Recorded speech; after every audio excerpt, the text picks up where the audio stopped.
وقال النبي الكريم صلى الله عليه وسلم لا يؤمن أحدكم حتى أكون أحب إليه من ولده ووالده والناس أجمعين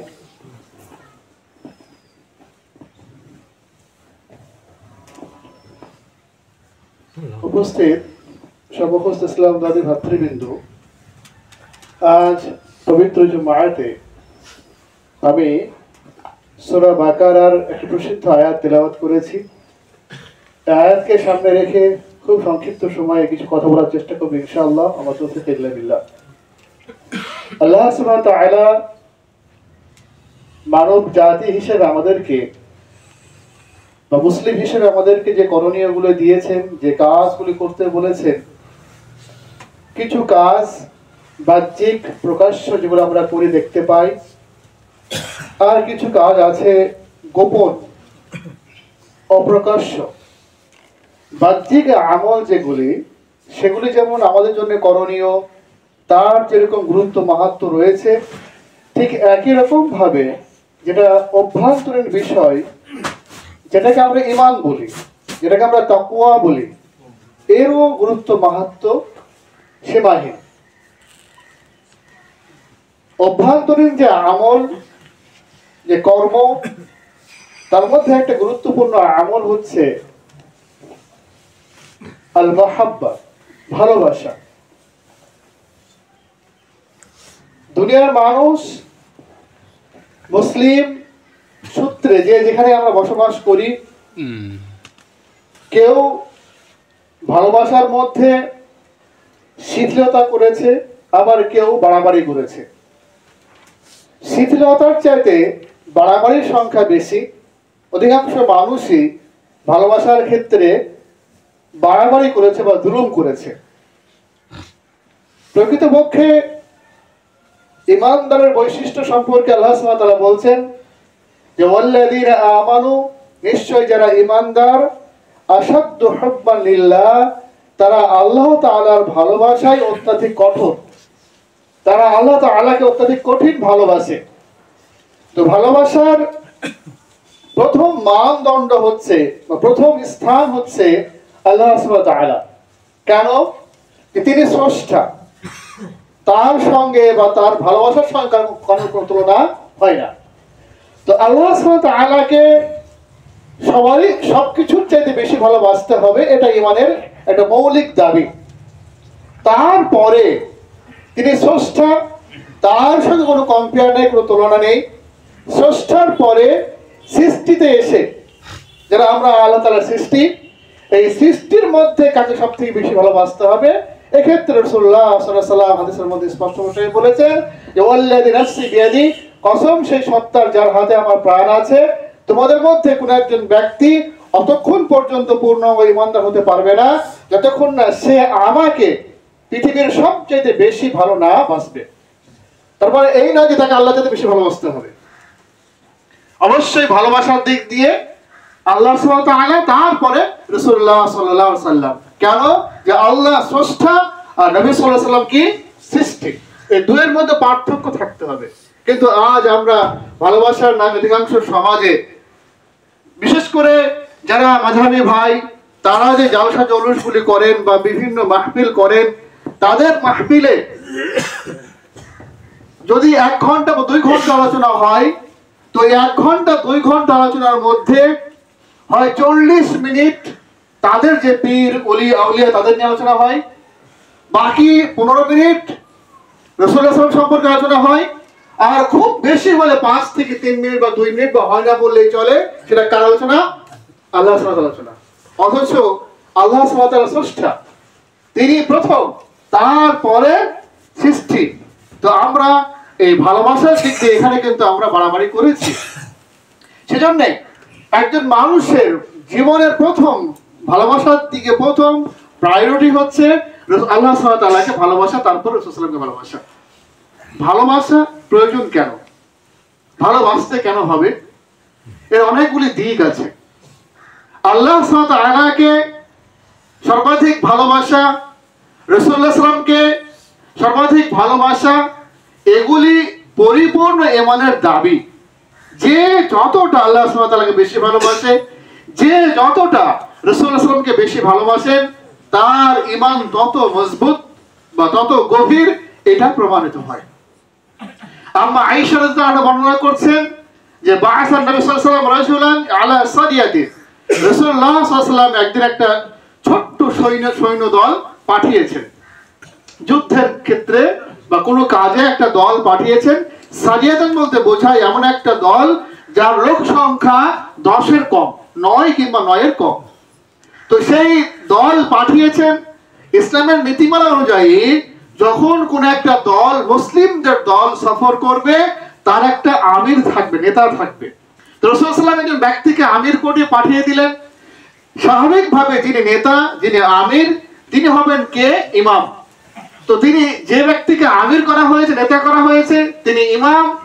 তিনি যখনই নামাজ পড়াতেন, সালাত আদায় করাতেন তার সাথীদেরকে প্রত্যেক রাকাতে ফায়াখতুমু বিকুল হুল্লাহু আহাদ, তিনি প্রত্যেক রাকাতে কুল হুল্লাহু আহাদ সূরা ইখলাস পাঠ করে সালাত শেষ করতেন।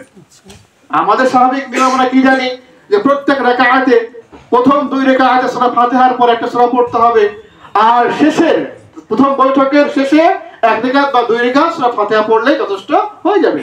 তো তিনি প্রত্যেক রাকাতে সূরা ফাতিহার পরে একটা সূরা পড়তেন, দিয়ে সূরা ইখলাস পাঠ করতেন। সাহাবারা দেখলেন যে এই আমল তো নতুন, আমরা তো এই আমল জানি না। সাহাবাদের একটা বৈশিষ্ট্য ছিল যে তারা কখনোই তর্কে জড়াতেন না। তারা দেখতে পেলেন যে এই কাজটা নতুন হচ্ছে, এই কাজটা আমরা জানি না। তো তারা কি করলেন? চুপ থাকলেন। ফালাম্মা রাজাউ, যখন তারা সফর থেকে ফিরে আসলেন, যাকারু যালিকা নবী সাল্লাল্লাহু আলাইহি ওয়াসাল্লাম, তারা এই ঘটনা কাকে বললেন? রাসূলুল্লাহ সাল্লাল্লাহু আলাইহি ওয়াসাল্লামকে। কেন? যে তিনি সবথেকে বড় মুফতি, তিনি সবচেয়ে বড় মুফতি, তার কাছে দ্বীনের জ্ঞান আছে, তিনি হচ্ছে শরীয়তের প্রতিষ্ঠাতা আল্লাহর আদেশ অনুযায়ী। তো তিনি, তার কাছে এই প্রস্তাব দেওয়া হলো বা অভিযোগ করা হলো যে আপনি এমন একজন ব্যক্তিকে আমাদের আমির করেছেন যে প্রত্যেক রাকাতে সূরা ফাতিহার পরে অন্য সূরা পড়ুক বা না পড়ুক, সূরা ইখলাস কম্পালসরি পড়ে। রাসূলুল্লাহ বললেন যে তোমরা তাকে জিজ্ঞাসা করো যে সে এটা কেন করে। লোকেরা গেলেন তার কাছে, গিয়ে বললেন যে আপনি এটা কেন করেন, আপনি এটা কেন করেন। তো তিনি বললেন লিআন্নাহা সিফাতুর রহমান, আমি এই জন্য এটা পাঠ করি যে এটা হচ্ছে আল্লাহ তাআলার পরিচয়, এটা আল্লাহ তাআলার সিফাত, গুণগানের মধ্যে বলা হয়েছে। ওয়া আনা উহিব্বু আন আকরাহা, এবং আমি যেহেতু এটা আল্লাহর পরিচয়, আল্লাহর গুণগানের মধ্যে আছে, সেজন্য আমি এটা বারবার পড়তে ভালোবাসি। লোকেরা যখন এই উত্তর শুনতে পেলেন, তারা আবার আসলেন কোথায়? রাসূল সাল্লাল্লাহু আলাইহি ওয়াসাল্লামের কাছে এসে বললেন যে সেই ব্যক্তি উত্তর দিয়েছে। রাসূলুল্লাহ বললেন কি উত্তর দিয়েছে? তারা বললেন যে সে এই বলেছে যে যেহেতু এটা আল্লাহ তাআলার গুণবাচক নাম রয়েছে, এটা আল্লাহর পরিচয়, সেজন্য সে এটা বারবার পড়তে ভালোবাসে, এইজন্য সে এটা বারবার পড়ে। রাসূল সাল্লাল্লাহু আলাইহি ওয়াসাল্লাম যখন এই উত্তর শুনলেন, তখন রাসূলুল্লাহ ওই সাহাবাদেরকে বললেন যে তোমরা কি তাকে খবর দাও, আখবিরুহু, তোমরা এবার তাকে কি খবর দাও, যেহেতু সে আল্লাহকে ভালোবাসে, আল্লাহর নাম নিতে ভালোবাসে, আল্লাহ জিকির করতে ভালোবাসে, আল্লাহর পরিচয় গুণগান করতে ভালোবাসে, ইন্নাল্লাহা ইউহিব্বুহু, আল্লাহ তাকে ভালোবাসে। এটা আল্লাহ তাআলা ভালোবাসার বিশাল বড় মাধ্যম, যে যে আল্লাহকে ভালোবাসবে আল্লাহ তাকে ভালোবাসবে। মান কানা লিল্লাহি কানা আল্লাহু লাহু, যে আল্লাহকে ভালোবাসবে, যে আল্লাহর হয়ে যাবে, আল্লাহ তার হয়ে যাবে, এটাই নীতি, এটা নিয়ম। এবার প্রশ্ন হচ্ছে যে আমরা কে কতটা আল্লাহর হতে পেরেছি, কে কতটা আল্লাহকে ভালোবাসতে পেরেছি, কে কতটা আল্লাহর জন্য দুনিয়ার সম্পত্তি, দুনিয়ার জিনিস ত্যাগ করতে পেরেছি, কে কতটা আল্লাহর সম্মানের আঘাতে, আল্লাহর সম্মানের কথা ভেবে আল্লাহর আদেশের সম্মানকে সম্মান করতে গিয়ে দুনিয়ার তুচ্ছ মায়া মহব্বতকে ত্যাগ করতে পেরেছি। এটা হচ্ছে বড় বিষয়। আমাদের ভারতবর্ষের মধ্যে বিখ্যাত পণ্ডিতদের মধ্যে একজন ব্যক্তি, যার নাম হচ্ছে শাহ ওলিউল্লাহ মুহাদ্দিস দেহলভী, যার মাধ্যমে ভারতবর্ষে প্রথম সহিহ বুখারী এসেছে। আলহামদুলিল্লাহ, তিনি প্রথম, যিনি মক্কায় হজ করতে গিয়ে মক্কা থেকে সহিহ বুখারী নিয়ে এসেছিলেন। এর আগে ভারতবর্ষের লোক সহিহ বুখারীকে জানতো না, কোনো আলেম জানতো না সহিহ বুখারী সম্পর্কে। তিনি প্রথম ভারতবর্ষে সহিহ বুখারী নিয়ে এসেছেন। তার নাতি শাহ ইসমাইল শহীদ, বিখ্যাত পণ্ডিত, তিনি আজ কোরআন তেলাওয়াত করছেন। কোরআন তেলাওয়াত করতে করতে সূরা নূর পড়তে গিয়ে তিনি একটা আয়াত পেলেন, যেখানে আল্লাহ সুবহানাহু ওয়া তাআলা বলছেন যে ওয়ানকিহুল আয়ামা মিনকুম, তোমরা তোমাদের অধীনস্থ কন্যাদের বিবাহ দিয়ে দাও, অধীনস্থ মহিলাদের বিবাহ দিয়ে দাও। তিনি যখন এই আয়াত পড়লেন, তিনি বুঝতে পারলেন যে এটা কার আদেশ? আল্লাহর আদেশ। কাকে করছেন? এমন প্রত্যেক ব্যক্তিকে, এমন প্রত্যেক দায়িত্বশীলকে যার অধীনে কোনো অবিবাহিতা মহিলা আছে। তিনি আয়াত পড়ার পরে খুঁজতে লাগলেন যে আমার অধীনে কে আছে। খুঁজতে খুঁজতে পেলেন কাকে? তার আপন বৃদ্ধা মাকে। এবার তিনি ভাবলেন যে এখন আমার বাবা মারা গিয়েছে, আমার এই বৃদ্ধা মায়ের অভিভাবককে আমি, অতএব আমার দায়িত্ব আমার মায়ের বিবাহ সম্পর্কে চিন্তা ভাবনা করা। তিনি এই আদেশ পাওয়ার সঙ্গে সঙ্গে নিজের মাকে গিয়ে বললেন যে মা, আমি আল্লাহর আদেশ পেয়েছি, আল্লাহ আমাকে এই আদেশ করেছেন। যেহেতু আল্লাহর কালাম, কোরআন তেলাওয়াত করা মানে কি? যে আল্লাহর সঙ্গে আপনার ডাইরেক্ট কথা হচ্ছে। তো তিনি বলছেন যে মা, আমাকে আল্লাহ আদেশ করেছে যে আমার দায়িত্ব এটা, অতএব আমি যেহেতু আপনার অভিভাবক, আমার চিন্তা যে আপনি বলুন এই ব্যাপারে আপনার মতামত কি। বলুন তো, আজকে দুনিয়া যদি কোনো ছেলে মায়ের কাছে বিবাহের প্রস্তাব নিয়ে যায় বা বাবার কাছে বিবাহের প্রস্তাব নিয়ে যায়, তো লজ্জায় কি অবস্থা হবে বলেন? মা একবার অস্থির অবস্থা, মুখ লাল হয়ে গেছে লজ্জায়। মা কি বলবে ছেলেকে? মা ছেলেকে এতটুকু বললে যে দেখো বেটা, আমার বয়স হয়েছে, আমার বয়স হয়েছে। আর সেই সমাজে, ভারতবর্ষে হিন্দু সমাজ যেহেতু আমাদের পাশাপাশি বসবাস করি আমরা, সেই সময় ভারতবর্ষে সতীদাহ প্রথা ছিল। একটা সমাজের মানুষ এটা জানে যে কোনো মহিলার স্বামী মারা গেলে তাকে জীবন্ত আগুনে দাহ করা হবে। আর ঠিক তার পার্শ্ববর্তী আমি একজন মানুষ যদি এই বয়সে বিবাহ করি, তো লোক কি বলবে, সমাজ কি বলবে? যখন মা ছেলেকে উত্তর দিলেন যে দেখো বেটা, যদি আমি এই বয়সে বিবাহ করি তো লোকে আমাকে কি বলবে, লোকে কি ভাববে? দেখে এই মহিলা কত মানে ভণ্ড বা আরো কিছু বলতে পারে যে এই বয়সে বিবাহ করে বিবৃতি লেগেছে। যখন মা এই উত্তর দিলেন ছেলেকে, তখন শাহ ইসমাইল শহীদ রাহিমাহুল্লাহ মাকে বলেছিলেন যে মা, লোক কি ভাববে, লোক কি বলবে, এটা ভাবার আগে আপনি একবার এটা ভাবুন যে যদি আমি এই দায়িত্ব পালন না করি, তাহলে কাল কিয়ামতের মাঠে আমাকে আল্লাহ কি বলবে। এটা হচ্ছে ঈমান। যে আপনি যদি এই ভাবনাটা জীবনের প্রত্যেকটা মুহূর্তে রাখতে পারেন যে আমি যে কাজটা করব, এই কাজটা করলে আল্লাহ কি বলবেন আর না করলে আল্লাহ কি বলবেন, যদি লোকে কি ভাববে, সমাজ কি ভাববে, প্রতিবেশী আত্মীয়স্বজন কি ভাববে, এটা ভাবার যদি আপনি আল্লাহ কি ভাববে এটা ভাবতে পারেন, তাহলে ইনশাআল্লাহ আপনার দ্বারা পাপ থেকে বাঁচা সহজ হয়ে যাবে, ভালো কাজ করা সহজ হয়ে যাবে ইনশাআল্লাহ। এই বিশ্বাস থাকতে হবে, এই চিন্তা থাকতে হবে যে আমরা যখনই কোনো কাজ করব আল্লাহর উদ্দেশ্যে, ধর্মীয় কাজ হিসেবে, পরকালের সন্তুষ্টির জন্য, আমাদের চিন্তা চেতনা ভাবনার মধ্যে একটাই স্লোগান থাকবে, একটাই অন্তর থেকে আওয়াজ আসবে যে আমি এই কাজটা কার জন্য করছি, আল্লাহর জন্য করছি না সমাজের জন্য করছি। যদি আল্লাহর জন্য করছি তাহলে সমাজ কি বলছে, দেশ কি বলছে, আমার তো কোনো পরোয়া নেই। এতে আল্লাহ সন্তুষ্ট হলে আমি দুনিয়ার সবাইকে অসন্তুষ্ট করতে পারি ইনশাআল্লাহ। তো এটা হচ্ছে আল্লাহ তাআলার ভালোবাসা। 2, রাসূলুল্লাহ সাল্লাল্লাহু আলাইহি ওয়াসাল্লামের ভালোবাসা। এই ব্যাপারে অনেক কিছু বলার আছে, শুধুমাত্র আমি দুটো হাদিস বলবো। এক, সহিহ বুখারীর মধ্যে এসেছে, ওমর বিন খাত্তাব রাদিয়াল্লাহু তাআলা বর্ণনা করছে যে কানা রাজুলুন আলা আহদিন নবী সাল্লাল্লাহু আলাইহি ওয়াসাল্লাম, রাসূল সাল্লাল্লাহু আলাইহি ওয়াসাল্লামের যুগে একজন ব্যক্তি ছিল, ইসমুহু আব্দুল্লাহ, যে ব্যক্তির নাম ছিল কি আব্দুল্লাহ। ওই লাকিবু হিমারান, কিন্তু লোকেরা তাকে গাধা বলে ডাকতো, লোকেরা তাকে গাধা বলে ডাকতো। কেন, তার একটা ব্যাখ্যা পরে আছে ইনশাআল্লাহ। তো এই যে ব্যক্তি যার নাম আব্দুল্লাহ ছিল, লোকেরা তাকে গাধা বলে ডাকতেন কেন? এর মধ্যে দুটো ছিল, বৈশিষ্ট্য ছিল, একটা খারাপ একটা ভালো। একটা খারাপ গুণ ছিল কি, যে মদ পান করত। তো এই জন্য রাসূলুল্লাহ সাল্লাল্লাহু আলাইহি ওয়াসাল্লাম তাকে বারবার আদেশ করতেন কি, যে স্বাভাবিকভাবে ইসলামী খলিফা যখন ছিল তখন কোন সমাজে কোন ব্যক্তি মদ পান করলে তার শাস্তি কি 100 বেত্রাঘাত। তো আমরা তাকে আদেশ করা হতো কত ঝুলি দাহ, তাকে বারবার ওই মদ পান করার কারণে 100 বেত্রাঘাত মারা হতো। একবার উট ইয়া তাকে নিয়ে আসা হয়েছে, মদ পান করেছে, খবর হয়েছে, তাকে নিয়ে আসা হয়েছে। রাসূলুল্লাহ সাল্লাল্লাহু আলাইহি ওয়াসাল্লাম তাকে আদেশ করলেন যে তাকে এবার 100 বেত্রাঘাত মারো। তাকে মারা হচ্ছে, সেই সময় একজন ব্যক্তি বলছেন যে আল্লাহুম্মা লা'ইনহু, হে আল্লাহ আপনি এর উপরে লানত করুন, আপনি এর উপরে লানত করুন, একে ধ্বংস করে দিন। কতবার হয় একজন ব্যক্তি বারবার মদ পান করছে, বারবার মার খাচ্ছে, এর লজ্জা হয় না আর এর এই শাস্তি বন্ধ হয় না। এই রাগে ক্ষোভে ওই ব্যক্তি এই কথা বলে দিয়েছে। যখন রাসূলুল্লাহ এই কথা শুনলেন যে এই ব্যক্তি ওর উপরে কি করছে, বদদুয়া করছে, লানত দিচ্ছে, তখন রাসূল তাকে বললেন, লা তালইনহু, তাকে লানত করিও না, লা তালইনহু, তাকে লানত করিও না। কেন? ইন্নী আরিফতু, আমি তো তোরা জানতে পেরেছি, আমার জানা অনুযায়ী বা আমার জ্ঞান অনুযায়ী, আন্নাহু ইউহিব্বুল্লাহু রাসূলুহু, তার মধ্যে এই দোষটা থাকলেও সে কিন্তু আল্লাহ এবং রাসূলকে প্রচন্ড ভালোবাসে। এখান থেকে কয়েকটা বিষয় বের হয়। এক, যে কোন একজন ব্যক্তি কোন একটা কারণে ভুলবশত শয়তান চক্রান্তে পড়ে কাবিরা গুনাহ করে ফেললেও সে কিন্তু অমুসলিম হয়ে যায় না, সে ইসলাম থেকে বেরিয়ে যায় না, সে কাফের হয়ে যায় না। তার উপরে অপরাধ কি? তওবা করা।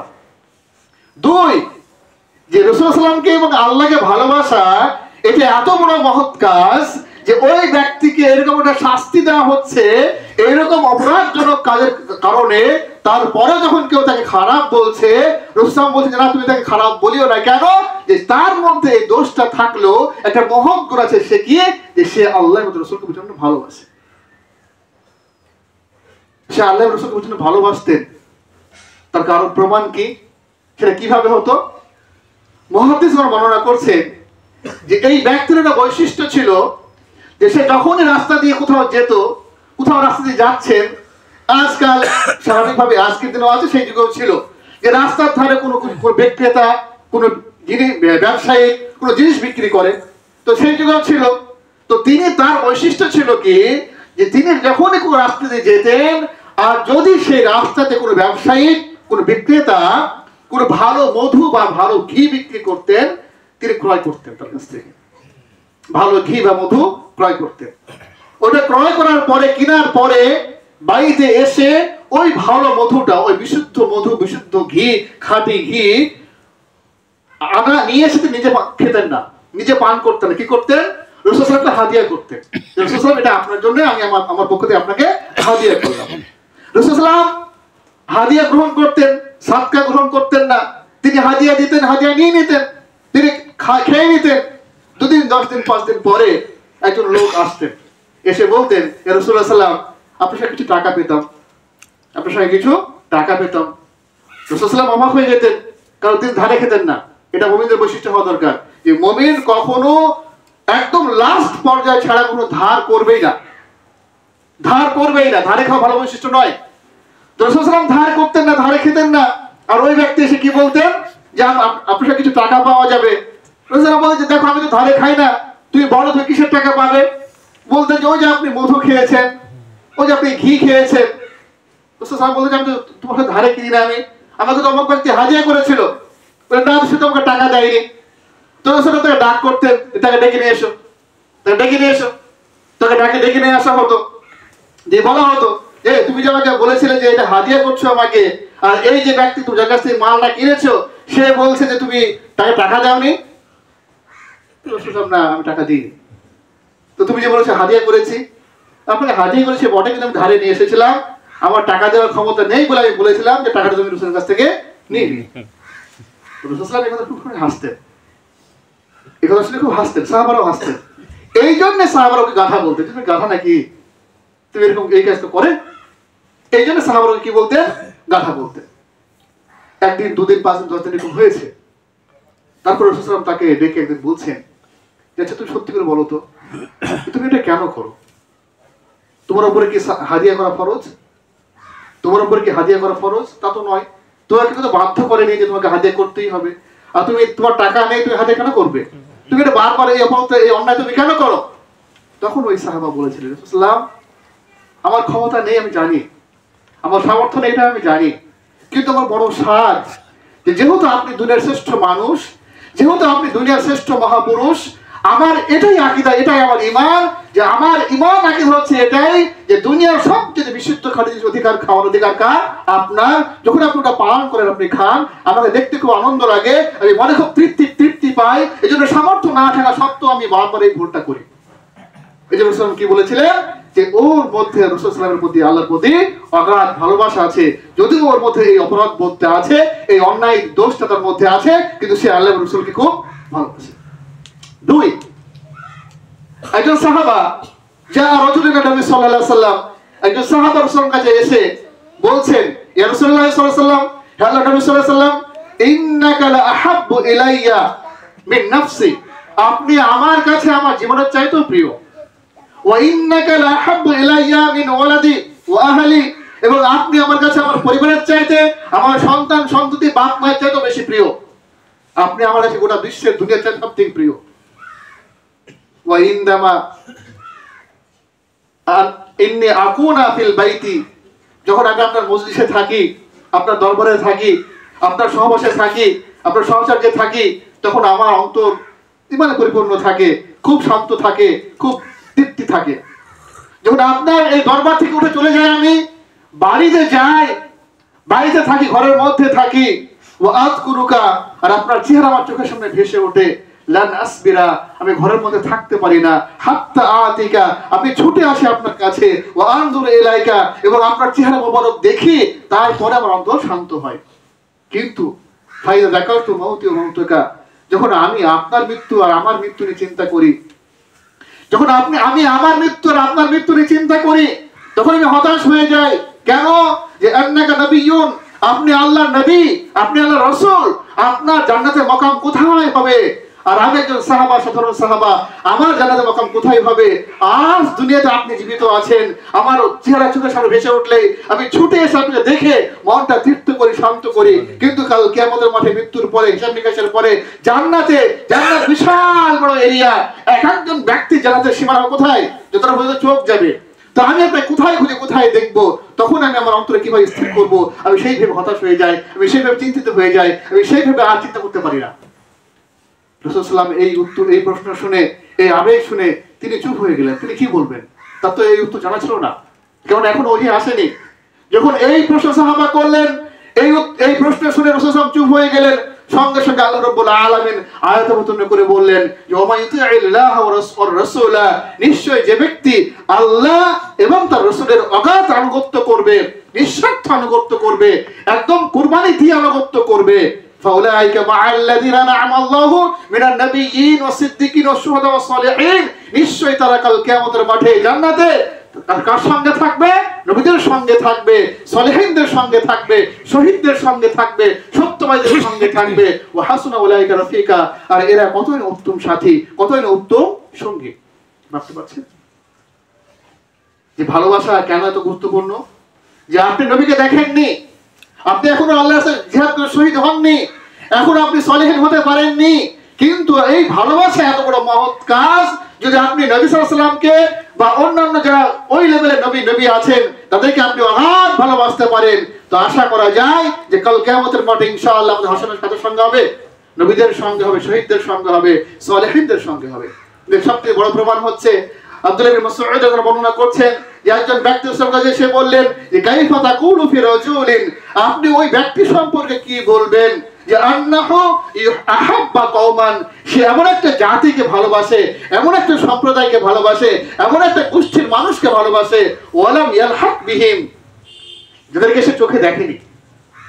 ওয়ালাম ইয়ালহাক বিহিম এর অর্থ দুটো হতে পারে, এক যে সে তাদের যুগের নয়, সেই কালের নয়, সে অনেক আগের যুগের লোক তারা, আর দুই এই অর্থ হতে পারে যে সে তাদের সমপর্যায়ের নয়। তারা যে মহান ব্যক্তি ছিলেন, তাদের যে বিশাল আমল ছিল, বিশাল নেকির কাজ, সৎ কাজ ছিল, অত বড় মুত্তাকি নয়, অত বড় পরহেজগার নয়, অত বড় ঈমানদার নয়, কিন্তু সে তাদেরকে খুব ভালোবাসে, তাদেরকে সে খুবই ভালোবাসে। রাসূল সাল্লাল্লাহু আলাইহি ওয়াসাল্লাম বললেন যে আল মারউ মা'a মান আহাব্বা, কাল কিয়ামতের মাঠে এমন প্রত্যেক ব্যক্তি তাদের সঙ্গে উঠবে যে তাদেরকে ভালোবাসে।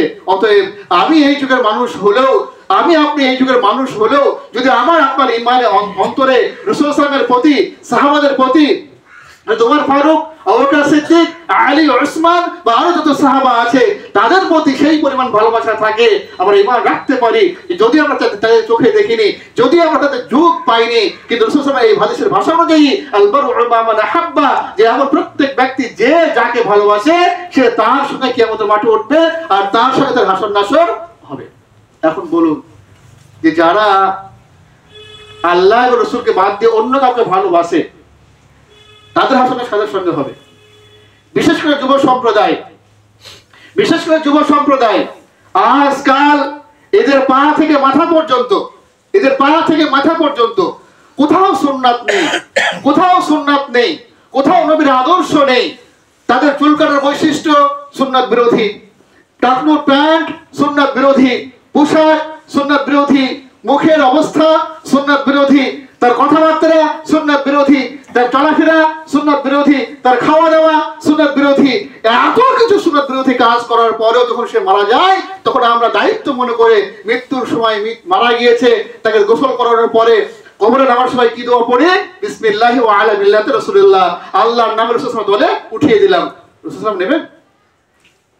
যারা সারা জীবন সুন্নাত বিরোধী কাজের মধ্যে গিয়েছে, যারা সারা জীবন সুন্নাতকে অবজ্ঞা করতে করতে গিয়েছে, যারা সারা জীবন সে রাসূলের আদর্শকে ফলো করেনি, তার সুন্নাতকে ফলো করেনি, তাকে একবারও সেই পর্যায়ে ভালোবাসেনি, যে পর্যায়ে ভালো সে একজন কোন নায়ক নায়িকাকে বাসে, যে পর্যায়ে ভালো করে একজন ক্রিকেটারকে বাসে, যে পর্যায়ে ভালো করে একজন ফুটবলারকে বাসে, সেই পর আবার ভালো বাসেনি। তো শুধুমাত্র ওই দোয়া পড়ে বলেই যে আল্লাহর নাম রাসূলের দলে উঠিয়ে দিলাম, গ্রহণযোগ্য হবে না। আপনাকে আমল দিয়ে প্রমাণ করতে হবে যে আপনি রাসূলকে ভালোবাসেন, আপনি তার দলে হতে চান। আমার একজন দিনী ভাই খুব কাছের, তার বিবাহ ঠিক হয়েছে। এই ঘটনা বলছিলাম আমি, যে বিবাহ ঠিক হয়েছে, খুব দিনদার পরিবারে, মা বাবা খুব ধার্মিক, আলহামদুলিল্লাহ। মা এত পর্দাশীল মা যে গ্রামে একটা সুনাম আছে যে আজ পর্যন্ত ওই মহিলাকে কেউ চোখে দেখেনি, মানে ওই মেয়ের মাকে। সেই পরিবারের এই মেয়ে, এর সঙ্গে ওই আমার দিনী ভাইয়ের বিবাহ ঠিক হয়েছে। স্বাভাবিক ভাবে যে মা এত পরেশগার, বাবা এত পরেশগার, আর ওই মেয়েটা পর্দা করে, তো স্বাভাবিক ভাবে ধারণা কি যে দিনদার মেয়ে, পরেশগার মেয়ে বিবাহ হচ্ছে, বিবাহ ঠিকঠাক হয়ে গিয়েছে মোটামুটি। ছেলেটা যখন ওর নম্বরটা পেয়েছে, ও নম্বরটা যখন সেভ করেছে, ওই নম্বর সেভ করার সঙ্গে সঙ্গে ওর যে ফেসবুক আইডি আছে, তারপরে ইনস্টাগ্রাম বা আরো যেগুলো সোশ্যাল মিডিয়া থাকে, সবগুলো ওই নোটিফিকেশন চলে এসেছে। ও তখন ওই একটা অ্যাপস আছে সম্ভবত টেলিগ্রামে গিয়ে দেখছে যে ওই মেয়েটার যেটা ওই ডিপি থাকে, ওয়ালপেপারে যে ছবি দেওয়া থাকে, ওই ছবিতে লেখা আছে আই লাভ, ওই যে একটা ব্র্যান্ড আছে না উত্তর কোরিয়া দক্ষিণ কোরিয়া, বিটিএস, হ্যাঁ, এইটা লিখে রেখেছে ও। আর একদিন দুদিন পরে আবার ওর স্ট্যাটাস চেঞ্জ করে লিখেছে যে I am wife of BTS, যে আমি বিটিএস এর স্ত্রী। এই ছেলে দেখে মাথা খারাপ, যে একটা দিনদার পরিবারের মেয়ে, যার বাবা ধার্মিক, মা ধার্মিক, সে নিজেও পর্দা করে আলহামদুলিল্লাহ, এবং সাধনা করে, ধার্মিক সাধনা দিন চর্চা করে, সে এরকম ব্যাপার। ছেলেটা মেয়েটাকে ফোন করেছে যে এরকম তো আমি আশা করি কোনদিন, তো এটা কি তোমার আগের ইমান না এখনকার বর্তমান ইমান? এটা তোমার? বলছে না, এটা আমার এখন বর্তমানের ইমান। বলছে যদি এই ইমান তোমার থাকে, তাহলে তুমি তো ইসলাম মুসলিম হতে পারবে না, তোমার তো ইমান সব নষ্ট হয়ে যাবে। অতএব যদি তোমার সঙ্গে আমার বিবাহ হয়, শর্ত একটাই, বিটিএস কে ছাড়তে হবে। মেয়েটার ভাবে ছেলে জবাব দিয়ে বলছে যে দেখো, আমি জীবনের সবকিছু ছাড়তে পারবো, কিন্তু বিটিএস কে ছাড়তে পারবো না। ভাবুন যে একে আল্লাহ রাসূল দলে নেবে। যে ব্যক্তি যাকে যত বেশি ভালোবাসে, তার হাসন নাসর তার সঙ্গে তার হবে। তো এর হাসন নাসর আপনি যতই দোয়া পড়েন বিসমিল্লাহি বিল্লাহি রাসূলুল্লাহ, তার সঙ্গে হবে, বিটিএস দের সঙ্গে হবে। অতএব ভালোবাসা খুব মূল্যবান জিনিস, খুবই কঠিন জিনিস এবং খুব সহজ জিনিস। ভালোবাসার জন্য পরিশ্রম লাগে না, ভালোবাসার জন্য তাহাজ্জুদ করতে হয় না, আপনাকে কষ্ট করে না জামাতে আসতে হয় না, বা আরো অনেক কষ্টের কাজ করতে হয় না, এটা অন্তরের বিষয়। কিন্তু এর ফলাফল কি, যে আপনি কাল কিয়ামতের মাঠে ভালোবাসার বদৌলতে রাসূলের সঙ্গে, হযরত আবু বকর সিদ্দিক বা সাহাবাদের সঙ্গে আপনি হাসাহাসি করতে পারেন। এর বিপরীতে যদি আপনি দুনিয়াতে কখনো কোনো এক সময়তে জীবনে আপনার সবচেয়ে ভালোবাসার পাত্র রাসূল সাল্লাল্লাহু আলাইহি ওয়াসাল্লাম না হয়ে, সাহাবারা না হয়ে অন্য কোনো ব্যক্তি হয়, তো নিশ্চিত জানুন আপনার হাসানের সাথে রাসূল সাল্লাল্লাহু সঙ্গে বা সাহাবাদের সঙ্গে হবে না। আপনার ঈমান, আপনার আমল আপনি বাঁচাতে পারবে না। এই যে ভালোবাসা খুব গুরুত্বপূর্ণ। এই জন্য আমাদের জীবনের একটাই লক্ষ্য হবে যে আমরা জীবনের সবচেয়ে বেশি ভালোবাসবো কাকে? আল্লাহ সুবহানাহু ওয়া তাআলাকে। তারপরে সৃষ্টির মধ্যে, মানুষের মধ্যে সবচেয়ে বেশি ভালোবাসবো কাকে? নবী সাল্লাল্লাহু আলাইহি ওয়াসাল্লামকে। তারপরে সাহাবাদের, হযরত আবু বকর সিদ্দিক, উমর ফারুক, তারপরে পরপর যে সাহাবারা আছেন, তারপরে যারা ভালো মানুষ, ইমাম আইম্মা যারা আছে, তাদের পরপর লেভেলে আসবে। তো ভালোবাসা এটা ইবাদত। ইমানের একটা বিশাল বড় অংশ হচ্ছে ভালোবাসা। ইমানের একটা বিশাল বড় অংশ হচ্ছে ভালোবাসা। অতএব এই ভালোবাসা যেন আপনার অন্য কোনো অবৈধ জায়গায় ব্যয় না হয়, কোনো হারাম জায়গায় ব্যয় না হয়, কোনো হারাম ব্যক্তির জন্য ব্যয় না হয়, যেন এটা অবশ্যই স্পেশাল থাকে আল্লাহর জন্য, তার রাসূলের জন্য এবং তার সাহাবাদের জন্য। আল্লাহ রাব্বুল আলামিন সকলকে জীবনের প্রত্যেকটা ক্ষেত্রে যেন আমরা সদা সর্বদা আল্লাহর সন্তুষ্টি, নবীর সন্তুষ্টি চিন্তা ভাবনা করে সদা সর্বদা ভালোবাসার মধ্যে থাকতে পারি এবং আল্লাহর অসন্তুষ্টির ভয় করে যেন আমরা পাপ থেকে বাঁচতে পারি, সে তৌফিক দান করুন। আমিন।